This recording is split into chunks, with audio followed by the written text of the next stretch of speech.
Skill trees coming to ARK. A first look at Ragnarok creatures and features. And a brand new creature teased to arrive with Lost Colony. You're right, kids, it's Raasclark and welcome to your regular ARK community news. Before we begin, don't forget to hit that like button, subscribe, share around, and let's get into it. So Wildcard just released a beta version of their Devkit to prepare modders for the 5.5 update coming soon. So, you know, not all the mods out there are going to break day one, and there's a lot going on behind the scenes, conversations between the modders and the team to understand the new features brought with this version of the Devkit and also iron out any kinks, because apparently there's quite a few. But in this new Devkit version that took me almost 20 hours to download because, well, one, my internet sucks a bit, and two, it's almost 1 terabyte in size, a few nuggets were found, a few features alluding to what to expect when this Unreal 5.5 update arrives and what to expect in the future. The first big one, of course, that a few people have already covered is when entering the character UI, it's found a brand new skill tree option is available, which possibly suggests this new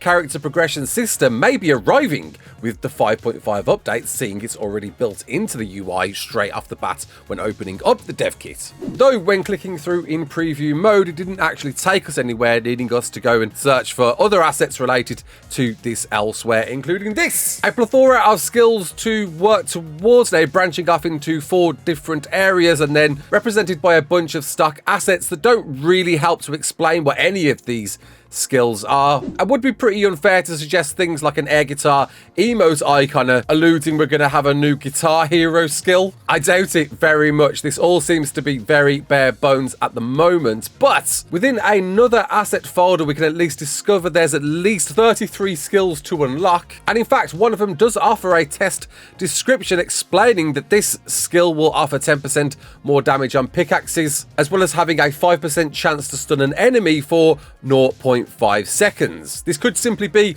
a placeholder and copy and pasted from maybe a trait, but this could be quite possibly a first insight to at least one of the skills, which suggests most definitely skill trees are going to become a thing with Lost Colony when it arrives at the end of this year. The very anticipated DLC story map that takes us to Arat Prime on the other side of Extinction. The question is, of course, are these skills going to be brought to us when the 5.5 update arrives mid-June alongside Ragnarok as part of a tease for Lost Colony, which Wildcard have suggested there's going to be some Lost Colony features available to us if we pre-order Lost Colony on this date, which is pretty big news in itself. Don't forget, this was something they wanted for ARK 2 and did say that they wanted to introduce ARK 2 features throughout ARK Ascended's development in order to get us used to what they plan to bring with ARK 2, and this seems to be a step in that direction. What these skills are or mean yet is anyone's guess, but there was also another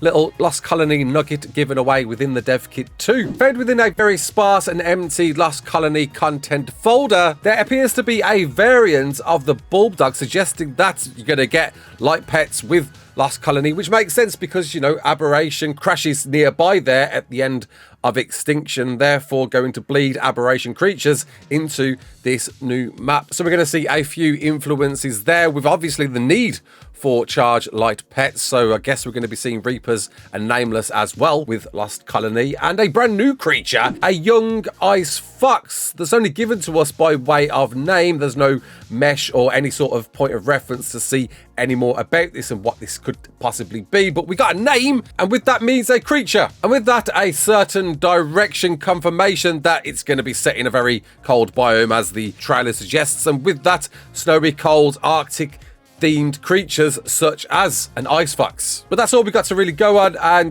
with a wonder how different from things like a dire wolf this could possibly be, right? Speaking of cold biomes and wolves, a few features up and coming with Ragnarok were actually found within the Devkit too. Kicking off with this, a seemingly redesigned nest area that could either suggest the ice wyverns and where to find ice wyvern eggs, as the Ragnarok devs have suggested they're going to be completely redesigning how we get ice wyvern eggs, and this could possibly be the nests we're going to find when we go out searching for them in the murder snow. Or maybe even wild griffin eggs, with these nests seeming to be just a bit smaller than the wyvern nests that we know, but maybe just a simply contained area, or maybe not even to scale. There's no way of knowing scales within the dev kit. And fair warning, none of this could be representing the final product. It could be looking very different to what we're seeing here, but I am wondering whether it is leading in the direction of griffin eggs. Speaking of which, there's most definitely a new griffin egg icon found within the dev kit too, helping us to be aware we're going to find grey and yellow spotted eggs if we attempt to breed our griffins. And good to see it's been confirmed griffins are going to be egg layers, with some speculation still on if we're going to be finding wild baby griffins out there. I just don't think we are yet, but we'll soon see in a few weeks. We found the ghost bear and ghost wolf that will be bosses within the life labyrinth, the punishing torture-filled adventure in the desert of Ragnarok that before rewarded you up to 4 artifacts depending on which route you took. You'd be facing at least one of these bosses at the end. But the wolf possibly looking ready to go, well, looking like a ghost, because ghost wolf. And then we found what's possibly the Ascended revision of the ice wyvern, with a few people out there suggesting that the model looks a bit different. There's more spikes in there. I'm not so sure with this, but there's definitely a lot more detail to this one when we zoom up to things like scales on its wings. It definitely feels like an improvement over the ASE version, and in fact I'm pretty sure the ASE version imported into the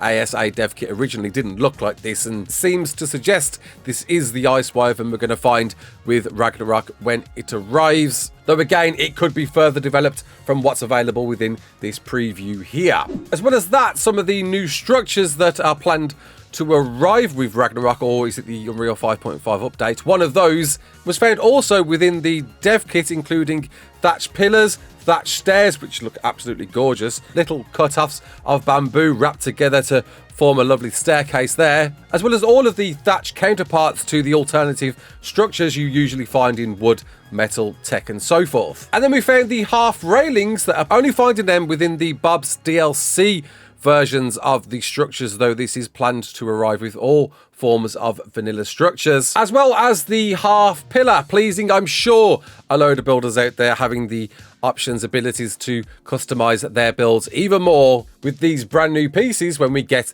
the update in a few weeks, of which we're going to get an egg incubator, if you forgot us mentioning this last weekend. And we did check out the model that was available within the dev kit, but it seemed to allude this was possibly the original one, though I don't remember seeing a floating egg movie animation on the side of the egg incubator back in ASE. Maybe I just didn't have the hardware enough to see this back then. This could quite possibly be a remodel of the egg incubator, though there's no real way of knowing. Many people in the chat were saying this was simply the ASE version of this. Maybe it is, maybe it's not. But what I'm possibly convinced of, and maybe you can convince me otherwise in the chat, is all of the Genesis 1 and 2 assets are seemingly now available within the dev kit. I don't remember seeing all of these when I checked the dev kit out some time ago. Able to see things like the hover sail and skiff in their ASA glory, with a few people in the chat saying this definitely looked like a redesign. I'm not so sure if that's the case or not. It could quite possibly be simply the ASE asset, and we'll still be awaiting this whenever we get Gen 1 and Gen 2 at some point next year. But most definitely a lot of cool things to elude what's upcoming in the future of ARK. The big one, of course, being skill trees. Skill character progression is becoming a thing in ARK Ascended. With a wonder, is this going to be locked behind Lost Colony or brought to the base game? That is the big question. It's going to sell well if it's part of Lost Colony, right? People are going to definitely look forward to purchasing that one if they've got an ability to improve their characters even beyond all of the ascension levels they can already get. And which of these exactly we're going to be able to get our hands on when we get this Unreal 5.5 update in a few weeks, well, it's only a matter of time. So, until the next one, my name is Raasclark. Don't forget to like, share and subscribe, and as always, peace out.